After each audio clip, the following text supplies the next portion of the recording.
Hello friends, mister and Mrs ওয়ার্ল্ডের নতুন একটি ব্লগ ভিডিওতে আপনাদের স্বাগত। আজকে আমি আপনাদের সাথে শেয়ার করব আমরা কিভাবে বাড়িতে ঘি তৈরি করি এবং আমার ছেলেকে এই ঘি আমি খাওয়াই। আর আমার ছেলেকে মাছ আমি কিভাবে খাওয়াই আর কি মাছ দিই সেটা আমি আপনাদের সাথে আজকে শেয়ার করব। চলুন তাহলে ভিডিওটি কন্টিনিউ করি। যদি ভিডিওটি ভালো লাগে তো একটি লাইক করবেন এবং যারা নতুন আছেন তারা চ্যানেলটি সাবস্ক্রাইব করে পাশে থাকবেন।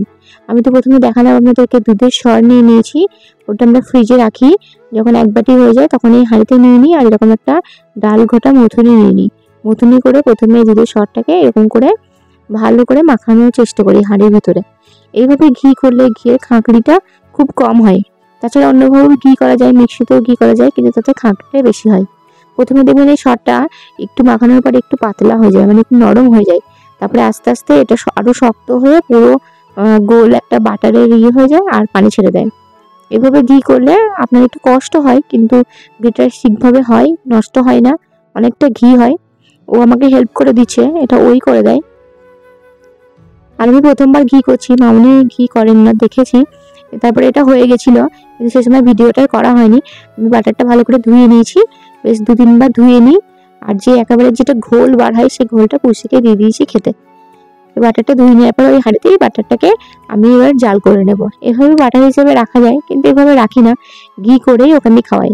তারপরে এটা জাল করার পরে একটু ফুটে যাওয়ার পরে একটু নাড়তে হবে, দিয়ে নাড়ার পরে তারপরে ঠান্ডা হলে একটা কাঁচের বয়মে ঢেলে নেব। আমার ঘিটা হয়ে গেছে। এই যেটা ঢেলেছি আর ঢালছি পুরো ঘিটাই আজকেই বানিয়েছি। এই ঘিটা কত সুন্দর কালার হয়েছে দেখুন, আর খুব সুন্দর স্মেলও বার হয়েছে। এই ঘিটাই আমার ছেলেকে দিই আর এইভাবেই আমরা ঘি বানাই। আমাদের যেহেতু মানে অনেকটা করে দুধ নেওয়া হয়, অনেকটা করে সর হয় দুধের, এতে প্রায় 1 সপ্তাহের এরকম 2 বয়ম ঘি হয়েছে।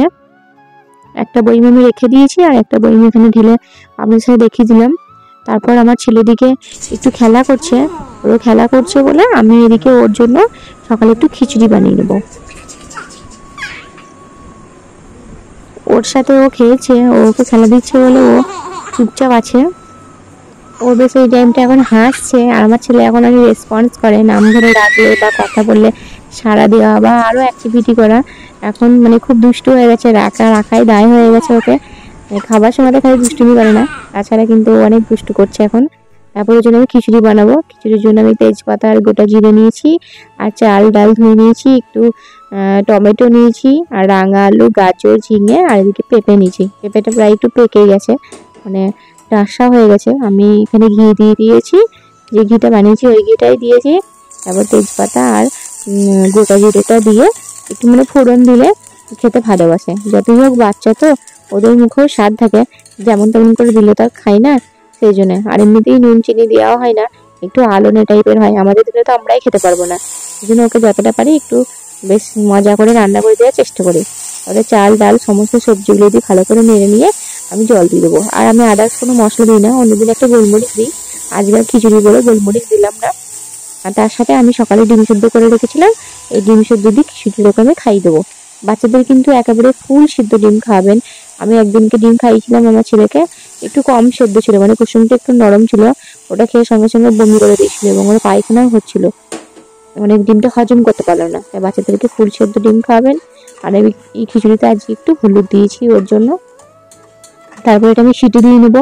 আর আমার ছেলেকে আমি যে প্রথম পেঁপে দিচ্ছি, পেঁপে আগে দেওয়া হয়নি, সমস্ত খাবারই খেত। চলুন তাহলে এবার দেখাই কি মাছ ওর জন্য রান্না করি। এই যে এগুলো শিঙি মাছ, মানে আমাদের এখানে বলে জিওল মাছ। আর একটা লাটা মাছ আছে, মানে আমি যখন ব্যারাকপুর গেছিলাম তার আগের দিনই লাটা মাছটা বেশ জ্যান্তই ছিল, রেখে দিয়েছি। আর একটু মুড়ি দিয়ে দিচ্ছি। এই জিওল মাছগুলো আমি আমার বাপের বাড়ি থেকে নিয়ে এসেছি, ওখানে খুব ভালো পাওয়া যায়। আমি একটা মাছ তুলে নিচ্ছি, অনেকগুলো মাছ এনেছি, একটা করে প্রতিদিন দিচ্ছি। এই দেখুন এই জিওল মাছে তো কাঁটা আছে, তাই এটাকে প্রথমে একটু নুন দিয়ে দেবো। নুন দিয়ে মাছটা যখন একটু মানে মানে নিস্তেজ হয়ে যায়, তারপরে মাছটাকে আমি কেটে ভালো করে ঘষে নিই। চিংড়ি মাছ ঘষতে হয়, তারপর সাদা হয় এরকম। তারপর আমি এই প্যানে তেল দিয়ে দিয়েছি, তেল দেওয়ার পরে মাছটাতে একটু হলুদ মাখিয়ে মাছটাকে আমি ভেজে নেব। খুব কড়া করে ভাজবো না, তাহলে মাছটা শক্ত হয়ে যাবে। আর এই শিঙি মাছ, মাগুর মাছ, বোয়াল মাছ, আবার পাবদা মাছ আমি এখনো কোনো দিইনি। শিঙি মাছ আর লাঠা মাছ আর এমনি ছোট ছোট বাটা পোনা যে মাছ হয়, এই মাছগুলো আমার ছেলেকে আমি এখন একটু দিচ্ছি। আর 7 মাস কমপ্লিট হয়ে গেলে আপনারা অল্প অল্প করে মাছ দিতেই পারেন। কোনো অসুবিধা নেই। এবার এই ধরনের মাছগুলোতে কাঁটা থাকে না, যেমন মাগুর মাছ, এই শিঙি মাছে কিন্তু কোনো কাঁটা নেই, এই জিওল মাছে কাঁটা নেই বলে দিতে সুবিধা হয়।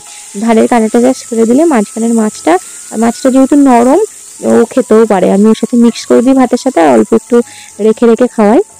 আমি এটাকে হালকা করে একটু ভেজে নিয়েছি, আর এদিকে সবজি দিয়েছি, মানে সবজি দিয়ে রান্না করবো। এখানে পটল আছে, আলু আছে, আর গাজর আছে। এই সবজিগুলো ভালো করে তেলটাতে একটুখানি মানে একটু কষিয়ে নেবো, মানে একটু নেড়ে নেবো।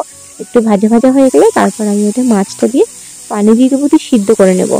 আর একটু ঝোল ঝোলে রাখবো। আমি ভাতটাকে মিক্সিতে পেস্ট করে নিই, আর অল্প একটু সবজি, যেমন গাজরটা তো খুব মিহিন সেদ্ধ হয় না, সেই জন্য গাজরটাকে মিক্সিতে দিয়ে দিই ভাতের সাথে, দিয়ে ব্লেন্ড করে নিই। ব্লেন্ড করার পরে সবজিগুলো, পটল, মাছ, এগুলো হাতে করে চটকে ওর সাথে মিশিয়ে দিই। কারণ আমার ছেলে দেখছি ইদানিং একটু মানে একটু দানা খাবার খেতে চাইছে, মানে একটু শক্ত খাবার, দানা খাবার ঠিক নয়, শক্ত খাবার। আর মিক্সিতে দিলে তো খুব পাতলা হয়ে যায়, মানে এত ফাইন টেস্ট হয়, পানি না দিলেও দেখি সেই মানে পাতলা হয়ে যায়, নরম হয়ে যায়। ও নরম খাবারটা খেতে চাইছে না, মানে এখনো হয়তো দাঁত উঠবে বলে এটা করছে, মানে আমার হাত কামড়ে দেওয়ার চেষ্টা করছে একেবারে। আমি কোনো মশলাই দিইনি, ওই তেল দিয়েছিলাম একটু, দিয়ে নেড়ে নিয়ে একটু পানি দিয়ে দিলাম। এবার মাছটাকে দিয়ে দেবো, দিয়ে ভালো করে আমি সিদ্ধ করে নেবো। বাচ্চার খাবার কিন্তু আপনারা সবসময় খুব ভালো করে সিদ্ধ করবেন। আমি আর একটু পানি দিয়ে দিলাম, মানে বেশি করে, যাতে ভালো করে সিদ্ধ হয়, আর বারবার পানি দিই না। আর এই তরকারিটা আমি চাপিয়ে দিয়েছি, আর সেই সময় আমার ছেলেকে আমি স্নান করিয়ে দিয়েছি। আজকে আর আমার ছেলেকে আমি বেশি দেখালাম না, আর ওর খাওয়াটাও দেখালাম না, তাহলে ভিডিওটা অনেক বড় হয়ে যাবে বলে। তারপরে ওকে খাইয়ে দিয়েছি, খেয়ে তো বিকেলটা পুরো ঘুমিয়ে যায়। তারপর রাতের বেলা আমরা ভাত খেতে বসেছি। আর আমার ছেলে দেখুন প্লেটে ভাত খাবে বলে খুব কান্না করছিল, মানে আমরা যে প্লেটে খাচ্ছি ও সেই প্লেটেই খাবে। তারপর হাতে একটা আম দিয়ে দিয়েছি, ও নিজে নিজে খাওয়ার চেষ্টা করছে। আপনারাও বাচ্চাকে মাঝে মাঝে এরকম ভাবে দেবেন, তাহলে দেখবেন ওর মানে ভালো লাগবে। মানে নিজে নিজে হাতে করে যে ভাত নিয়ে মুখে দিয়ে খেতে হয়, সেই অভ্যাসটা তৈরি হবে, এটাও ভালো লাগবে। রাতের বেলায় এটা দেখে খুব ভালো লাগলো, ওকে দিয়েছিলাম আমরা। চলুন তাহলে ভিডিওটি আজকের মতো এখানেই শেষ করি। আপনারা ভালো থাকবেন, সুস্থ থাকবেন, আর আমার যদি কোথাও কোনো ভুল ত্রুটি হয় অবশ্যই ক্ষমা করবেন। দেখা হবে পরবর্তী কোনো ভিডিওতে। আর আমার ভিডিও যদি ভালো লাগে তাহলে অবশ্যই লাইক, কমেন্ট, শেয়ার করবেন, আর চ্যানেলটি সাবস্ক্রাইব করে পাশে থাকবেন। ধন্যবাদ।